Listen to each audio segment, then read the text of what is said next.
I got started in this probably in the mid-1990s, listening to Hoagland on the old Coast to Coast AM radio program with Art Bell. And he was talking about the stuff that he'd found on the moon, and some images and some things that clearly appeared to be structures. They were very anomalous. And he was noting that there were thousands upon thousands of photographs that had been taken of the moon by the various unmanned probes and then the astronauts that had orbited the moon. And he said, you know, Art, anybody can do this. And what I realized is, A, I'm anybody. B, I think I understand the arguments. I'm an engineer by trade, so aerospace engineer, so I may not be an architect, but I certainly know structure when I see it. And I started looking at the evidence that he presented, and I just got fascinated by it. I created a web page called the Lunar Anomalies homepage, which still exists, and it was all dedicated to stuff on the moon. The Hubble telescope has taken the most incredible photography of deep space and far off in the vast universe. When you see these spectacular scenes, you can't help but wonder how many others live out there. So when NASA was asked by scientists and astronomers when the Hubble telescope would be used in photographing the moon, NASA's reply was that because the moon was too bright, it would be impossible to get accurate photography of the moon. The first photo was released from the Hubble Space Telescope in 1999. Needless to say, the scientists and astronomers were not too pleased at how NASA had deliberately lied to them. When I heard about this photograph, I thought for sure we would see the moon in full color. But of all the photos taken by the Hubble telescope of the moon, they are in black and white. After colorizing all these photos, you can't help but learn the moon's layout. After all, it is a small planet compared to Earth. Prepare yourself for an incredible expedition as we now take you back to the moon on a voyage filled with mystery and secrecy.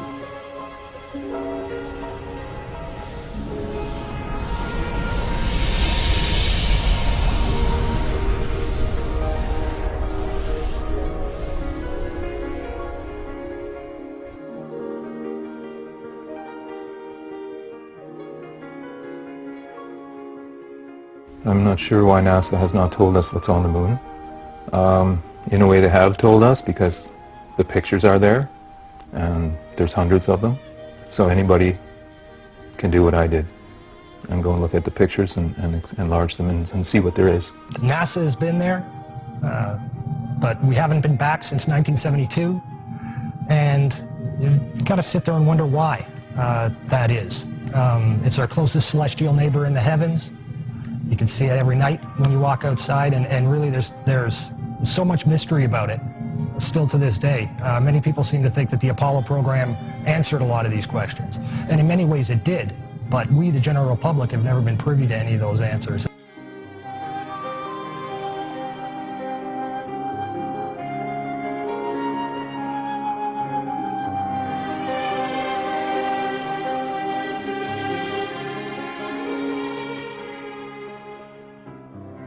Is there already somebody there, and is there even a secret space program that we don't know about, that maybe even NASA doesn't know about, that's been to the moon and back and using very advanced technology? A cover story that's based entirely upon the premise that there is absolutely no life there, and that there's no life to be found, past, present, at all.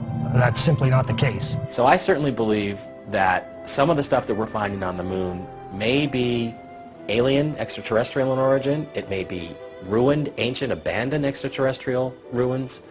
Some of it may be active, and some of it, in fact, may be our own stuff. I don't think there's any possibility that NASA is not aware of the civilizations on the moon and the structures.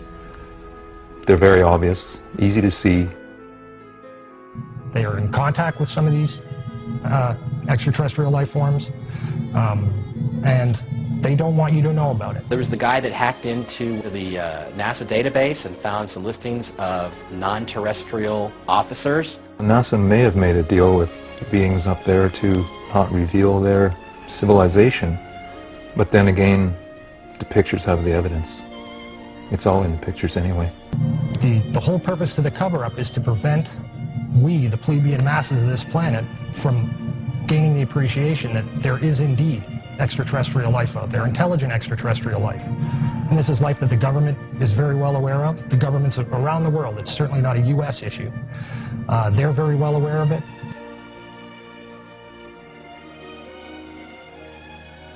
Because you've been lied to, you've been robbed of something that you deserve, which is to know what your true history is and what your true significance is in this world. I really don't think people realize how deep the lie goes, how big it is, how unbelievable the cover-up is. This truly is the greatest story ever denied.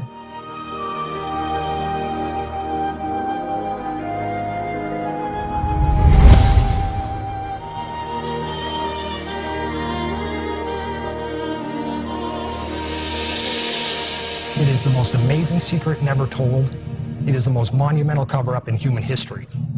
And hopefully, the public will take a movie like this and it will begin to open up some doors, begin to open up some windows to the truth, whether it's from the government, whether it's from other insiders who can now come forward and begin to tell their stories of what they did and their involvement in this cover-up to get the truth out there. I think the world's ready for it. And hopefully a movie like this will push that forward a little bit and speed the process up. The very word secrecy is repugnant in a free and open society. And we are, as a people, inherently and historically opposed to secret societies, to secret oaths, and to secret proceedings. We decided long ago that the dangers of excessive and unwarranted concealment of pertinent facts far outweighed the dangers which are cited to justify it. And there is very grave danger that an announced need for increased security will be seized upon by those anxious to expand its meaning to the very limits of official censorship and concealment. That I do not intend to permit to the extent that it's in my control. And no official of my administration, whether his rank is high or low, civilian or military, should interpret my words here tonight as an excuse to censor the news, to stifle dissent, to cover up our mistakes, or to withhold from the press and the public the facts they deserve to know. By playing around with these images, using modern software techniques, some of the results really are eye-opening. And again, it really comes back to, you've got to ask yourself the question, why do NASA or any of the other space agencies or any of the major observatories, why will they not show you any of the new adaptive optics imagery of the moon? They simply won't show it to you. They don't have any, they claim. A report was prepared under contract to NASA by the Brookings Institute, Washington, D.C. The report outlines the need to investigate the possible social consequences of an extraterrestrial discovery and to consider whether such a discovery should be kept from the public in order to avoid political change and a possible devastating effect on scientists themselves due to the discovery that many of their own most cherished theories could be at risk.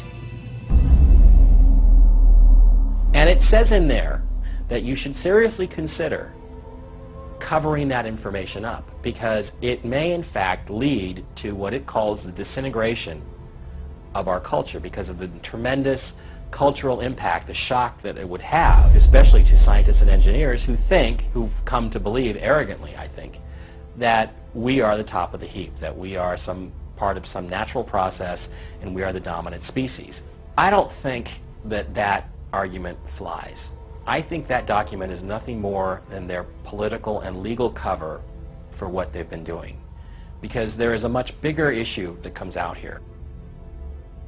What most people don't know is that, NASA is not a civilian science agency. If you look at the actual charter under which NASA was originally put into existence, it states clearly there that NASA is an adjunct, a division of the Department of Defense, and it is beholden to the Department of Defense. When you couple the Brookings Institute report with a document called Executive Order 10501, 10501 was a document that was specifically related to safeguarding official information in the interests of national defense. And it's important to note that the term national defense actually includes not only considerations of a military perspective, but also geoeconomic and geopolitical as well. And when you compare or take those two documents, when you take 10501 and the Brookings Institute report, right there, that lays the framework for the greatest story ever denied. That gives them legal justification to cover this up.